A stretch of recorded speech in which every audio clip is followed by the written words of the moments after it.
Hello, everyone. Welcome to our 8th session of the Thought Leadership for Systems Transformation Program 2022. We're very happy to have Dr. Levy Odera as our guest teacher today. We will start by listening to Levy's reflections on the collective narrative that we shared with him this last week, and then we'll have time for some Q&A. All right, then with that, Levy, it's your time now. All right. Thank you very much. Fyodor, thank you for inviting SAIDS to participate in TLST sessions and allowing us to share our work and learn how we can improve what we do and also learn from others. To all those who attended the peer session last week, thank you so much for taking your time to review our work, for the time you took to discuss the work, and the thoughtfulness that you put in the comments and questions. I took time and read them attentively and was truly inspired by the support that I felt from the narratives. You challenged me to think deeply about several issues, and for that, I'm very grateful. So before I start to reflect on and respond to some of the questions, I thought that I would share with you a personal background that inspired the creation of SAIDS, one that I think still resonates with the lived experiences of youth in Kenya and Africa. So I now live in the US, but I was born and raised in Kenya, where I went to primary and secondary school. I only partially went to college in Kenya, although like most youth, I wanted to attend university in Kenya. The reasons I was unable to go to university provided the impetus for starting SAIDS. So when I finished secondary school, I was not able to join a university, partly because there were very few universities. Another reason, there were lack of resources to do so. Another reason is just that there were a lot of institutional and structural barriers that made it difficult to continue, not just me alone. At that time, I was with other youth who were struggling with the same challenges that I was facing. And after completing high school then, what I did, because I couldn't go and join university, I decided to spend at least a couple of years looking for opportunities to advance my education or even learn through other ways that were informal. But even so, still encountered various challenges, barriers, perhaps lack of resources to do so, lack of people to help in those ways. I could not find jobs. I was stressed like most youth, worried about my future. And we were a group of youth who were struggling together because there were many youth who were out of school, which is also the case today, and also unemployed. And so I witnessed these challenges that me and my peers were facing. So after 2 years of trying to do so, I decided to make a difficult decision and go back to high school to try to find a way to get to university again. That was a little bit older then, but still it felt like I needed to do this anyway. So after completing high school again, I encountered similar challenges, and it took another 5 years before I started my first year of university in the US. So all in total, I had 7 years out of high school before I entered a university or even experienced what it felt like to be in a university. And I think that what I experienced in those 7 years was also useful in the sense that it allowed me to sort of have these experiences and challenges that youth experience, and also understand what it means to try to navigate a complex political system, navigate institutions that were very difficult to navigate at that time. It makes more sense to me when I hear a young person say they are unemployed and they're stressed out or they have mental health issues, because I know what it feels like. I have friends who passed away, 3 who passed away still young. I have friends who got addicted to drugs and never got out of it. I have friends who have had to be criminals. So I've seen all these experiences. So as a young person, I have experienced what it feels like to be marginalized from political and economic systems. I have experienced exclusion from opportunities that could help me advance my life as a young person and even have a meaningful life as a citizen in my own country. I've also experienced the effects of poor governance because partly part of lack of education was also was an effect of poor governance. And in some way, as a young person, when you're experiencing those challenges, you look outward and also feel like the world is not structured to benefit you. And this is the same thing young people do feel. They look back and they realize that the world may have forgotten them, or they don't belong in this world that tends to ignore them and leave them behind. So unfortunately, it's been almost 2 decades since I experienced those challenges. And yet today in Kenya and Africa, youth still report having the same experiences and still report that they're striving for a better life. You look at a lot of reports that coming out even these past years, and you see the same narrative, the same stories, the same experiences. Youth basically are wondering, where can they find a system that treats them with dignity, one that includes them as citizens, one where they have power to change the system in ways that they see suitable and prefer.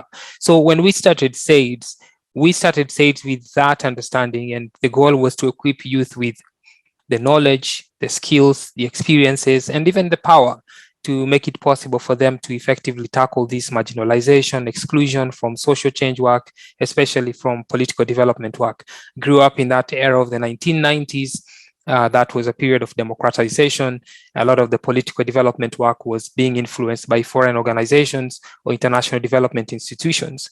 And a lot of them were working directly with the government, unfortunately, even supporting governments that were very detached from citizens for various motivations. And we knew this, we saw this, and we felt this as well. One of my own early experiences was that experience of pushing for multipartyism, those riots in the streets where we were pushing for change. But what was interesting was that very marginal efforts to include the youth in those efforts that were taking place. We still have the same challenges, and so we are facing a situation where we ask ourselves, how do we make youth more civically engaged in this period? How do we get youth to be more involved in changing political systems now? How do we get them to understand the complexity of political systems and what it means to try to change those systems?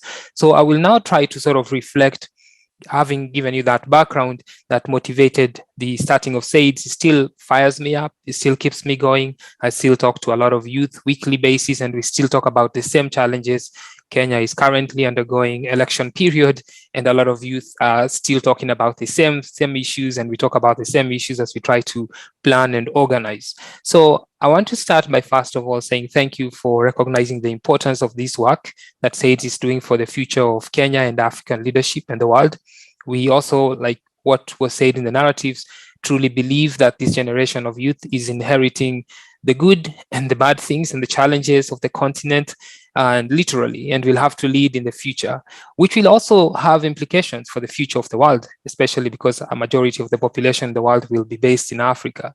And the social change that youth have to carry are indeed volatile, have uncertainties, are complex, and have ambiguities. Therefore, it's crucial that we think of how to appropriately equip them to solve those challenges, which is why SAIDS exists. I also agree that young people should not be told to wait for tomorrow. There has been for a long time a mentality that youth should wait for their time to take over as leadership, but I think they should be able to take the initiative right away, as the narratives acknowledged, and develop the knowledge and skills for providing leadership of the country, right, starting from their communities. Our organization tries to sort of give them this platform to do so at a young age, not only just give them that knowledge, but to get them integrated in the process of change early on, so that they're not just bystanders or looking at it from outside or being used by those who are in power. And I think also able to sort of smoothly carry on from where others have left off, because usually there is a very sharp disconnect from where they take over and where those who are leaving live. And this leads to this lack of a smooth transition, which is not good for governance, and it's not good for sustainable governance either, because you don't have a continuous process happening or a continuous process ongoing. So I think that's just part of the response to that first part. Secondly, there was a very good discussion on limitations that SAIDS Toolkit has in complexity and how the methodology is evolving. A little bit of background: when we started SAIDS back at least 3 or 5 years ago, we didn't have resources to do everything we wanted to do. We didn't have resources to bring in everything we wanted to bring in. We didn't have resources to hire all the people we could hire. In fact, we currently, for various reasons, don't have a grant, which I will explain later why we don't have that. And so that kind of limits the kinds of methodologies that you can get to. For example, there are certain methodologies, if you think about it, that may require youth to have computers and laptops and things of that nature, because you need them to access software and other things that they can't access to use certain methodologies. So there is these practical limitations that we have to deal with. anyway, I think that indeed our methodology is still limited. We are still evolving, and we want to make sure we are evolving with an awareness of where those gaps are and where we are filling those gaps. Before I move a little bit to talk about how we chose the methodologies, I want to point out that there was a good discussion about whether we emphasize on complicated problems or complex problems. We emphasize on complexity because the social problems that we target have these characteristics of complex issues such as, irreducible interactions among components, interactions that are nonlinear, unpredictability, uncertainty, adaptiveness, and many of those characteristics. So that's where we focus. However, the distinction between complex and complicated systems can be fuzzy. And so these concepts that are used in systems thinking and can sometimes tend to be applied in both complicated systems, but sometimes also are applied in issues to do with complex systems.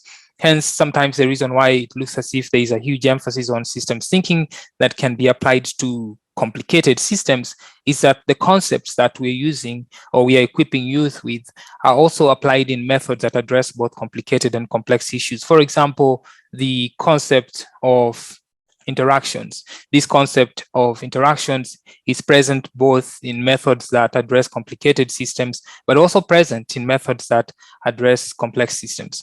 In some cases, even the issue of nonlinearity is present in system dynamics that deal with complicated systems that try to be predictable. So sometimes even that concept itself can cut across both ways, depending on whether you're approaching this from a positivist or a constructivist standpoint. So you find that those concepts can create that sense that we are focusing on one or the other. But there's an intentionality here in the sense that when we use these concepts that are used to address both complex and complicated systems, we would like to make it possible for youth to use concepts that allow them to facilitate interdisciplinary collaborations. Because sometimes when you choose these, when you choose concepts that are narrow, sometimes they can limit the ability to speak across disciplines. Because certain people in certain disciplines are probably likely to resonate more with macro concepts that are like interactions and brings them in, and then you can have broader conversations. So we wanted to start with a much broader concepts that bring in a wide range of people that have these conversations in a transdisciplinary or interdisciplinary way, and then you can fine tune them later on rather than start with a very micro focused concepts that limit the ability to cut across those disciplinary boundaries. But the emphasis is still on systems thinking that can be applied to complex systems. It's just that, as many of us acknowledge, complex systems need interdisciplinarity to be addressed well. And in some cases, in most cases, need transdisciplinarity to be addressed well. So sometimes drawing those finer boundaries is not always going to be very clear. More or less, it's acknowledging that there are these challenges. And as the narratives pointed out, being aware of the contradictions such as when you're applying complexity theory, are you applying it from a positivist or constructivist standpoint? And what are the contradictions that come with trying to do it as a positivist approach or a constructivist approach, and so forth? So acknowledging that is very important, and being very conscious about that is very important. So in SAVES, we try to be as much as we can conscious and inform, and even talk to our fellows and let them know that those are some of the contradictions that exist in our own methodologies and what we're dealing with as we continue to evolve and fine-tune the toolkit, and to figure out how to be more systematic and thorough in this transdisciplinary approach that we are trying to build. It will take a while, but indeed, definitely more work needs to be done there. So there was a question of whether we approach the toolkit as a complete and sufficient guide, which I really appreciated that question, because even the concept of a toolkit is one that we grappled with, whether we should call it a toolkit or not. We went through iterations of names, with Perpetual, trying to think of how should we call these things, and how should we appropriately call them without using very constraining language. So no, we don't approach the toolkit as a complete and sufficient guide for problem solving, but as it was pointed out in the narrative, we think of them as a collection of diverse and increasing tools that can be used to solve problems. So it's a toolkit that's not constrained. It will keep growing. It can be diverse, and it can keep having a lot of tools there. It's more like, think of a shed that someone may have a shed in their backyard, and they keep acquiring tools. Today they have a hammer, they realize I don't have a spanner, I don't have a screwdriver, and they keep going back and forth to these places to find all the tools they need to have in the shed and organize them well. So when the job comes, they have all the tools they need. So we think of it as a growing, evolving toolkit that will continue to grow and adapt to the needs and the problems that occur or we have. Hence, so we expect it to methodologically become more sophisticated, but it's a first step. It's a door into the practice of systems transformation that would inspire and empower young people to continue their practice and keep learning from different other approaches. Indeed, we hoped that with the limited time that we have young people's attention, we can just introduce them, inspire them, and introduce them and make them realize that there are other kinds of methodologies that are out there, and that we can introduce them to these methodologies so that they can keep exploring them. Some of the fellows in SAIDS are from engineering. Some are from law school, some are from philosophy, some are from social sciences. So they are kind of a little bit aware of the fact that they have been introduced to different tools, but in a very reduced reductionist way. And so we don't want to discourage an engineering student from still using methodologies that are very formal modeling sort of tools, but still let them know that that's not sufficient, that there are other kinds of tools that you can actually use to get a more richer understanding of complexity and address complex problems that have these levels that have different elements that you need to address. So there was another good question then on if there are all these kinds of methodologies, how then do we choose among them and how do we apply them? Because they are there. So when I was creating the toolkits, I also came to that realization, as most of you has come to this realization, that there are different disciplines that tend to favor certain methodologies due to their unique focus on certain levels of reality. So I thought that a better way to identify methodologies, at least as a starting point, would be to look at more broader categorizations under different systems approaches. So I came across literature that divided systems thinking into maybe more than 10 approaches, and then there were those that were 5 and so forth. So one I was looking at was one that divided it into 5 approaches, which was number 1, system dynamics, critical systems heuristics, soft systems methodologies, viable systems methodologies, and one called strategic options development and analysis. They tend to focus on different paradigms. For example, system dynamics can be very positivist in the sense that it uses a lot of modeling and uses a lot of math and so forth sometimes. And then you take, and on the other extreme, you could take something like soft systems methodologies, which is very constructivist and deals with issues like worldviews and using worldviews as interrogation tools and so forth. So the challenge then, if we are thinking in an interdisciplinary way for us as SAIDS, was how do we show awareness of this spectrum and think about not just choosing from one side or the other side, but how do we create a sophisticated tool that's truly interdisciplinary? Very challenging, as I will be fast to say, it's very difficult to do that, because even though people talk about systems thinking, you even see that the silos exist even within systems thinking, that there is not talking to each other, not finding these transdisciplinary ways. So as a first step, what we did then was to try to expose, we are trying to expose fellows to 2 different ways of, but also try to show them how they can work together. So part of our toolkit borrows from this application of complexity theory that's kind of positive, is kind of system dynamics approach. And also some of it takes from critical systems heuristics, which is very focused on fairness, equality, social justice, very philosophical. It's mostly practical philosophy in critical systems heuristics.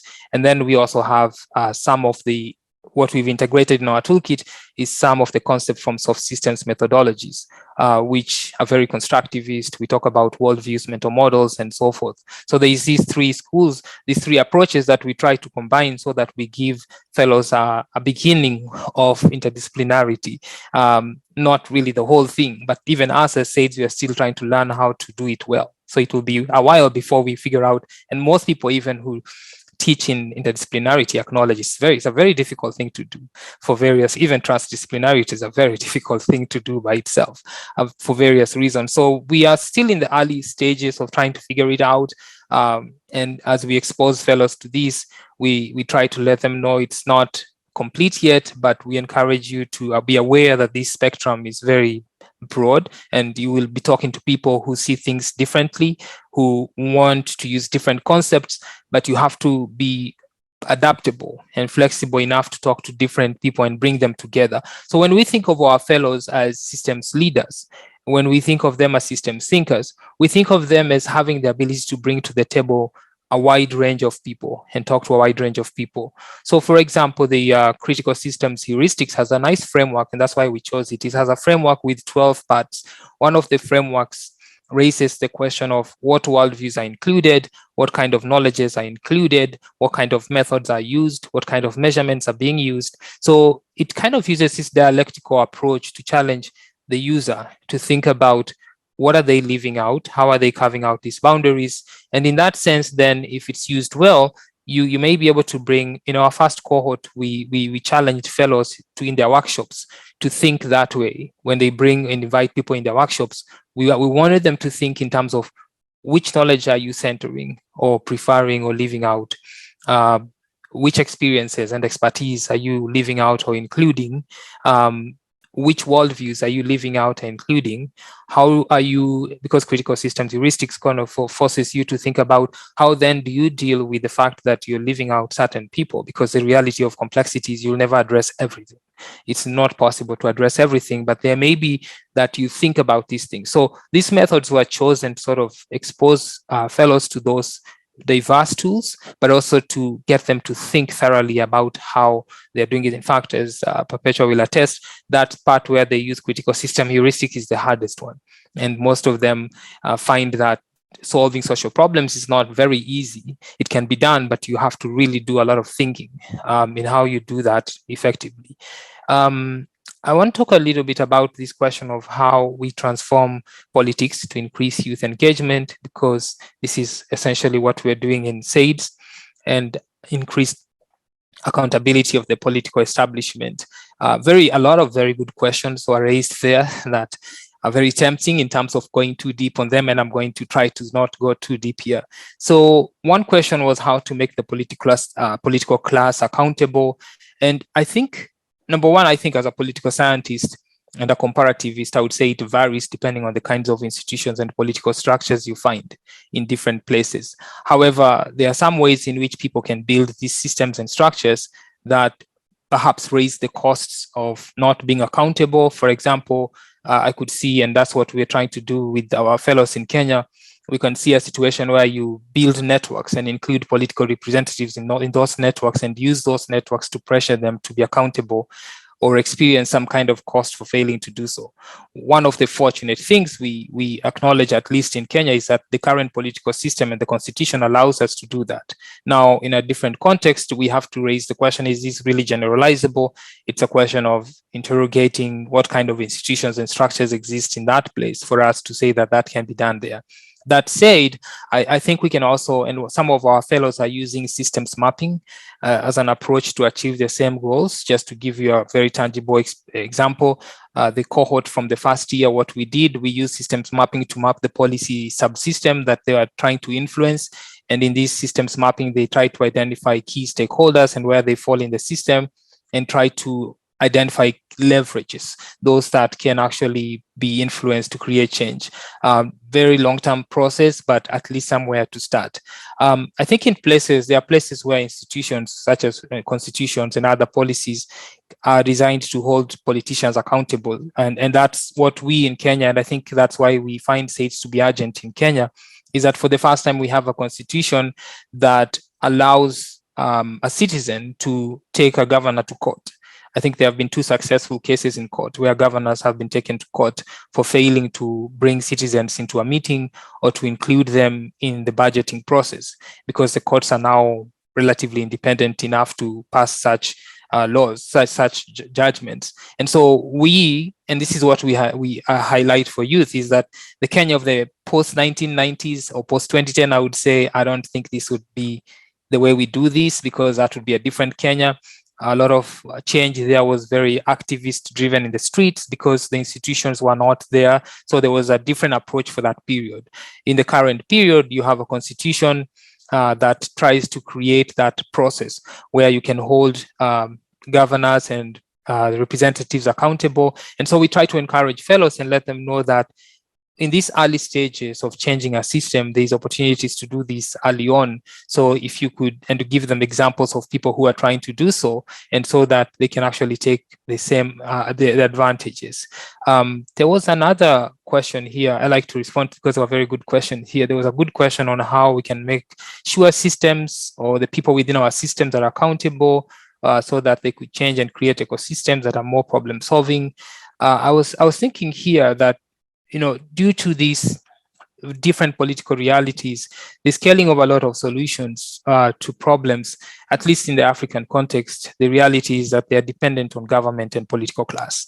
It's an unfortunate, I think there was, you have this reality that you have to deal with, is that they play a significant role in creating a lot of change. So you still have to work with government and the political class, but that should not mean that they cannot be held accountable.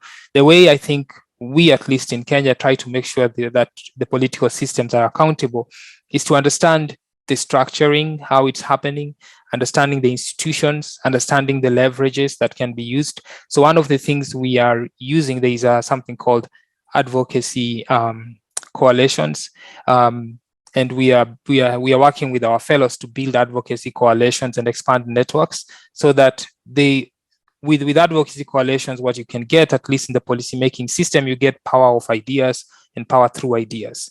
Because then you can have the ideas, and I think this was mentioned very well by Aliona and Anastasia, that you could have these, but if you don't have power, then the interest in collaboration is not there. So one thing we are doing with fellows in our program right now is building coalitions, finding networks, building groups of people who can provide the power behind the ideas, or provide the power for these ideas to be taken up.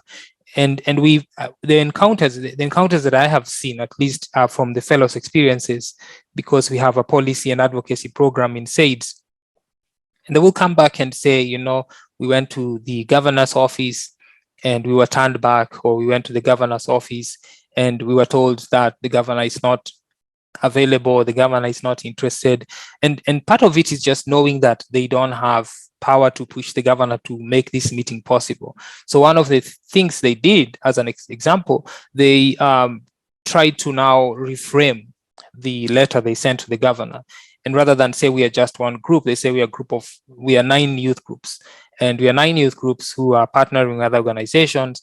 And these are our thoughts on how this policy should be structured from a systemic standpoint and so forth. And in that case, then they are seeing a little bit of success here, and they are breaking through, because these are, from a political psychology standpoint, there is a sense that the governor has when he realizes, or she realizes, that there is a little bit more of power behind these people who are asking for audience. And the reality of advocacy, the theory of advocacy coalition has been that it does work that way. This is a theory that has been tested in policymaking and has shown that most successful policymaking efforts are those that are based on advocacy coalitions, because of the fact that you need to have the power behind the ideas, and advocacy coalitions create this kind of power. So that's one example of how we are doing that. And power is indeed a crucial factor that determines the extent to which these stakeholders are willing to collaborate. In different systems, I think power will look differently.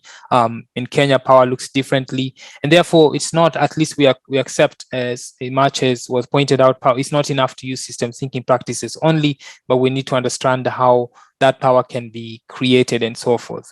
I want to make sure I cover this before we run out of time. I liked these questions that came from institutional legacy on colonialism and what impact it has on our work. When we look at Kenya's history going back to 1960s, the system that was established in the 1960s had to some extent had some remnants of colonial legacy, in the sense that it was centralized. It was very top down. It was driven from the top, government at the top, telling citizens what citizens should do. And this legacy continued until the 1990s, when there was pushback to change it to be less centralized. In 2000, when the new constitution came advocating for devolution, there was more push towards changing that institution so that you have more control given to citizens, so that citizens can actually now have more say. So what we're actually dealing with in SAIDS is actually trying to reverse an institutional legacy that has not benefited citizens.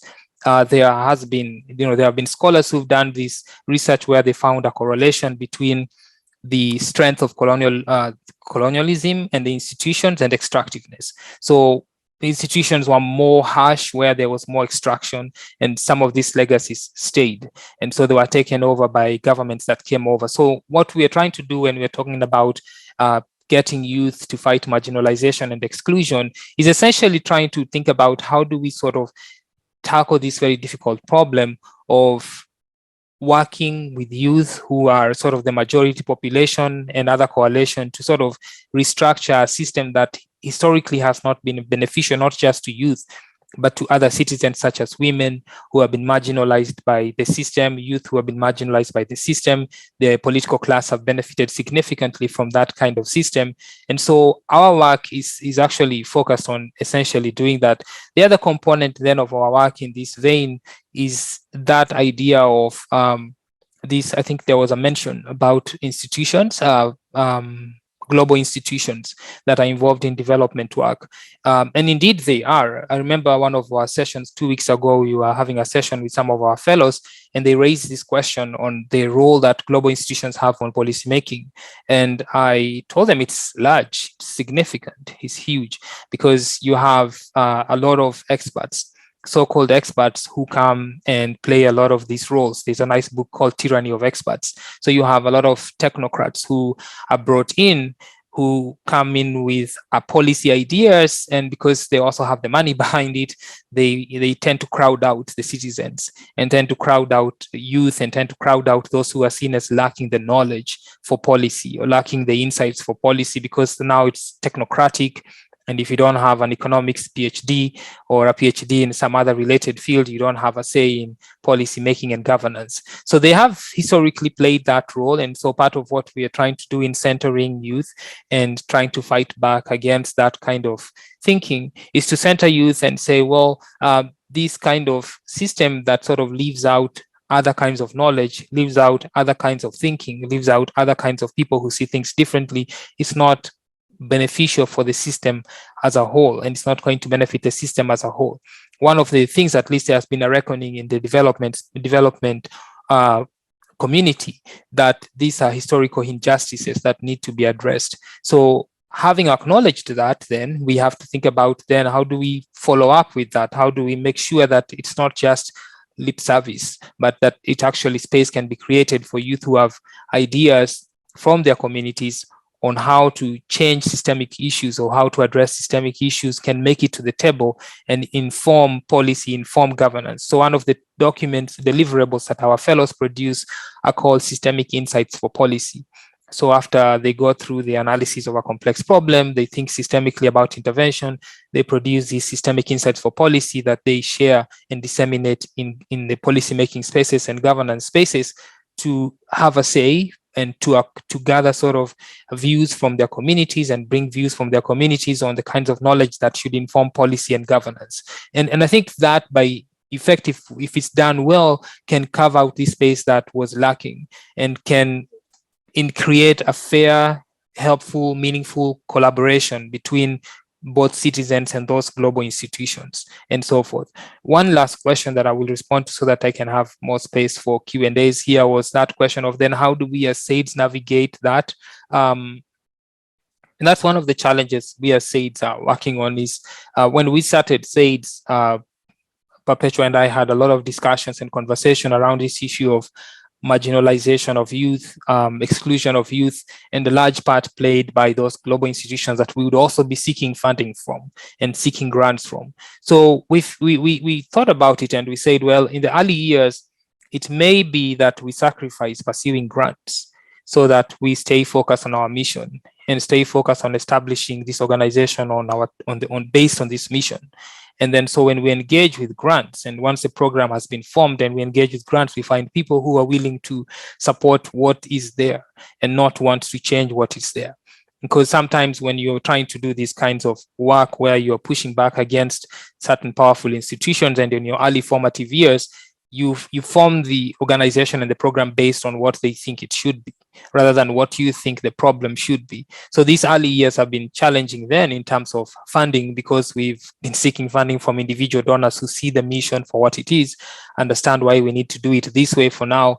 And then when we approach other institutions for assistance, then we want to stand on our on these grounds and say, this is why this organization is doing what it's doing, because this is a huge gap that needs to be addressed. And that's the challenge that exists in Kenya right now. So I think I'll take a pause there to see if there are any Q&As, Perpetua, to respond to those.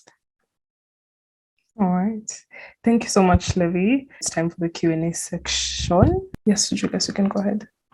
Yeah, I'd like to know if there are some success stories that you might be having, Dr. Odera, from your engagement with young people. There are various, and they fall across this spectrum. So this is good because this is part of that last question. Some of the success stories that we have. So one of the things we are doing when we say that we're equipping them to be systems leaders in their communities, we want to see them step up in their communities and mobilize and bring their communities together to address issues that affect their communities from a systems thinking perspective. So some of the success stories have been, I think we've had so far 3 or 4 workshops that have been led by those fellows, where they have mobilized. One was based on gender-based violence, one was based on education, one was based on children that live in the streets. And these sessions, they have organized and put up the sessions together and brought these people together to come and talk about these systemic problems. One that really I remember, I think Perpetua attended this one, the gender-based violence one, was in a sort of, I would say, a slum where gender-based violence is prevalent and affects a lot of young children as well. So they managed to mobilize along with, in collaboration with an organization we work with, and bring a lot of organizations that deal with components of gender-based violence that have never come to a room together to see the system together. And so when they brought them to the room together and started drawing and illustrating things to them, for example, illustrating interactions and feedback loops to them, what was revealing to those organizations was, wow, okay, so you guys deal with the police, we are dealing with the parents, we are dealing with the children, we are dealing with providing food, and we never sit in a room to talk about this as a systemic problem. And I think that for me was success, significant success, the ability to bring together a community with fragmented organizations dealing with components that contribute to this one problem.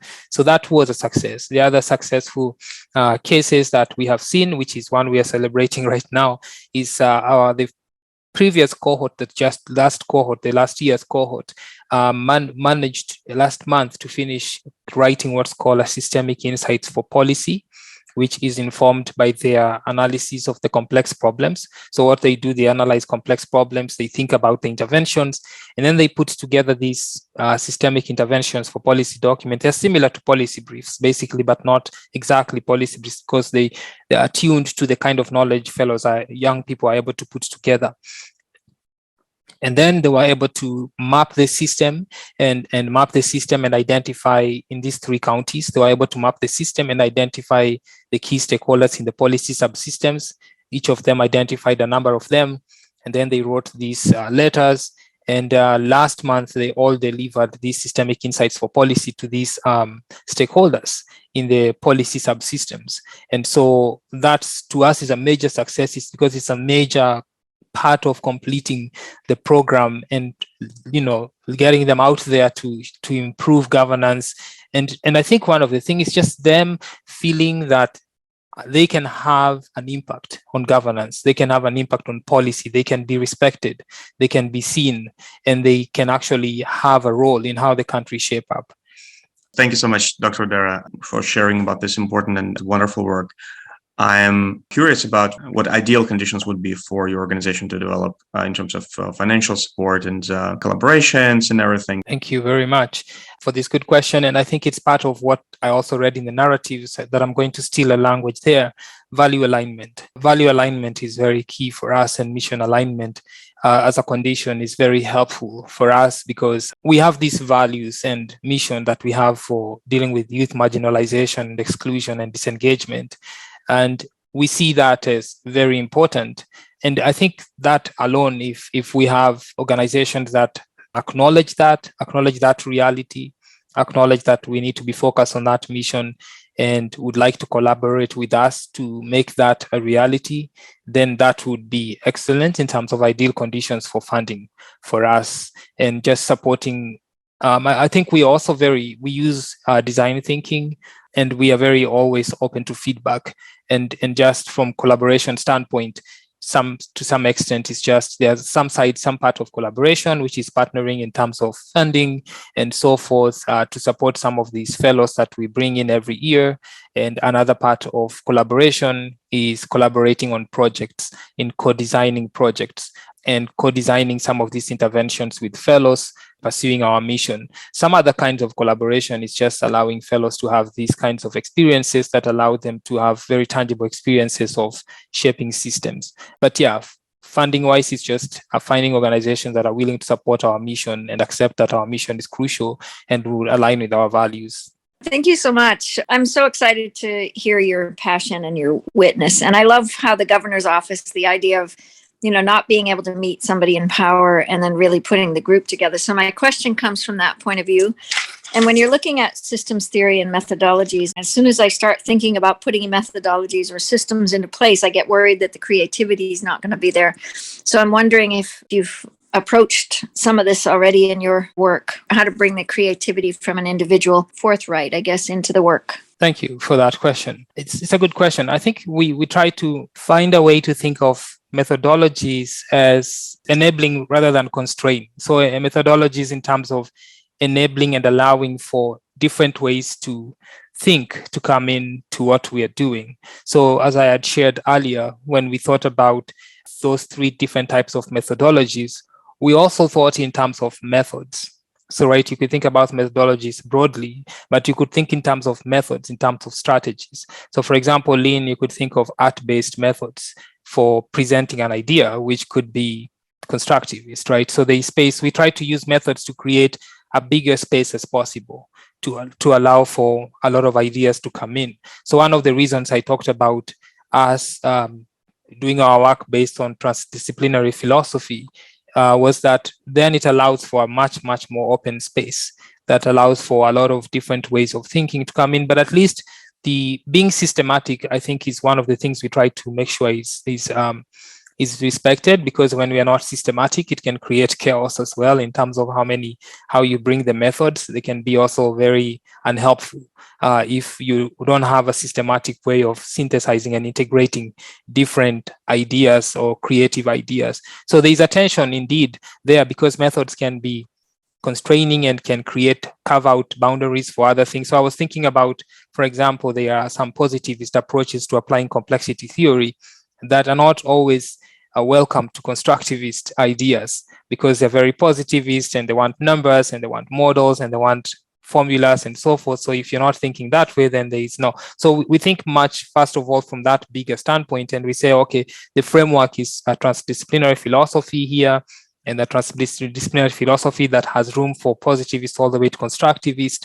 And it's just figuring out if someone is coming with an art-based research method or art-based method for presenting an idea, then how should that fit in with someone else who's coming with some other concrete idea that are more sort of data-based. So mostly creating the umbrella, the framework for all sorts of ideas, but being systematic about it. There's a book called African-Centered Knowledges. In this book, there's a chapter that shares a story about a popular musician in Kenya, who is a rap musician in Kenya who raps songs in Kenya, but he's also a social justice activist. So his songs have a lot of knowledge and insight from his growing up and from his neighborhood. And there's a lot of knowledge packed in that song that can sometimes be left out because someone is looking for academia sort of knowledge presented in the academic journal fashion, and looking for someone to do that systematic process of gather the data, present the hypotheses, present these methods and analyses. But this author was making the case that those who are perhaps from sociology, who may be using very, I don't know how strict, very structured methodology, may be missing a lot of the knowledge that comes from the rap songs. and the songs that some of these rappers who are from poor neighborhoods sing and are presenting. I think the song is about corruption that he sings, and I know the song too, but it has not been analyzed the way this scholar analyzed it and was able to find a way to valorize and respect the knowledge that that artist was presenting. So when we were thinking about this question of how do we incorporate knowledge from youth, and I think this was one of the questions in the narratives, we thought broadly, how can we use things like podcasts and videos and allow youth to just bring the knowledge in the way that works best for them and incorporate it, but also create this integration and synthesis that's more systematic. I think we talked a little bit earlier of how we can create a more systematic process of integrating knowledge so that the academics don't feel like they can't speak to the youth in the streets. Right. So the youth in the streets, I watch a lot of YouTube videos from youth in Kenya who speak in some kind of slang that can be not respected in academic circles, but they're speaking from lived experiences. They're speaking about knowledge born out of struggle. And they have a lot of valuable tacit knowledge that doesn't make it so much into academia. So part of what we do with transdisciplinarity, and when we create these workshops, we try to think about how do we create a workshop that can bring that singer who sings from lived experiences, produces knowledge from struggle, and bring that PhD academic from the university to sit in the same room and see the system together and integrate their knowledge. So, but we as the organization have to create that structure of processing the knowledge. We have to create that systematic process so that they don't end up not seeing the value of both types of knowledge. The project that you're talking about is so enormous. It has so many pieces and parts, levels, scales. I wonder if you could speak for a moment to how you prioritize or how you make sense of what piece to hold on to when. Some of the biggest questions first questions that come up for me are kind of like internal versus external, or who to reach out to and why, or which project to pursue and why. Yeah, I'll keep it short. There's an organizational component to that. And you're right. So one of the things we thought about is the context itself as being very complex. So from an organizational standpoint, we thought that we could use a system such as the OKR system, Objective Key Results system, to figure out what our objectives each quarter should be, what our goals should be, who should we target for partnership, and what results should we be trying to achieve. But the most important part of this is that it's led by our purpose and mission. So we ask a lot of why questions based on our purpose and mission when we're thinking about setting our quarterly OKRs, to try to manage that complexity in that way so that we can be very much aware of how we are strategically approaching some of these opportunities. So there's a strategy component too, in terms of thinking in terms of what is the challenge, the complex challenge we're trying to address, and being very aware of what that complex challenge is, and then having clear internal policy guidelines. What are the policy guidelines on how we pursue things and not pursue certain things? And then we also have, lastly, we think about coherence. How are these things we're pursuing coherent or not coherent? So coherence is a key part of our quarterly analysis in terms of, are we becoming incoherent in how we are doing these things? Are we aligned with our policy and guidelines? And most crucially, are we aligned with our purpose and mission the way we should? Thank you so much for that response, Levy. And thank you for a wonderful session. Now it's time for your closing remarks. What would you want to leave us with? First is just to say thank you so much for all of you taking your time to review our work, to show that you respect it, to even inspire me. I mean, I was reading, I have been in academic spaces, and I've also been not in academic spaces. I've gone to conferences, and I've also not been to conferences. And I was just telling a friend before, as I was preparing for this session, that one of the things I really loved about the narratives, it really inspired me because it tried to bring me up.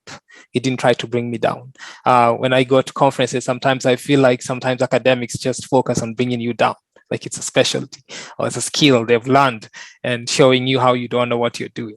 And I really appreciated reading the narrative because it challenged me in a way that elevated my spirits, elevated me to think about these gaps, but didn't make me think that I shouldn't continue, made me realize I should be thinking about certain things and so forth, but really encouraged me. Even the fact that he started with appreciating our work was really encouraging. So I want to say thank you so much for that kind of supportive spirit, that encouraging spirit. And of course, Fiona, thank you so much for organizing this and seeing that SAIDS has something to offer and share, and also able to learn from this kind of session.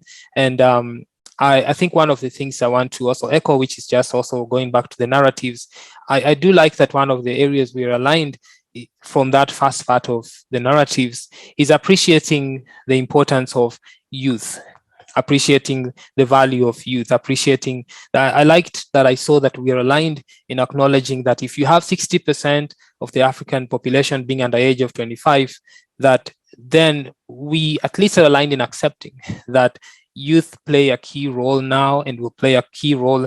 And it's not just in Africa. By extension, thank you also for pointing out that it's a global issue, that youth will also play a key part in how the world changes, right? In terms of dealing with things like the grand challenges like climate change and so forth. We have to equip youth to be able to talk about such complex issues as they enter into their adult years, and how they form their values, as they form their identities, as they try to think about what should the world look like. So this work itself is important, but it's important to the extent that there are collaborations that make it that important. It's just SAIDS that sat down and thought this is important and didn't get that kind of validation, then it's kind of hard to see whether people care about this kind of work. So I really appreciate all those sentiments raised in that appreciative part. Thank you for coming to this session, for listening and asking questions, and just even firing up my spirits more and encouraging more to go back to the drawing boards and to think in terms of what else can we be doing to make sure we succeed, and to create the kind of collaborations that make this work difficult. It's difficult, but make it successful.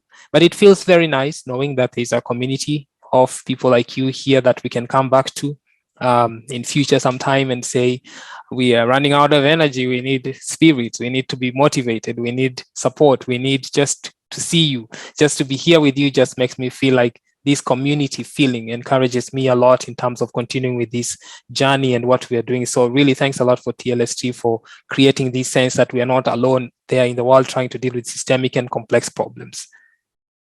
Wow, what a wonderful way to wrap this session, Levy. Thank you so much.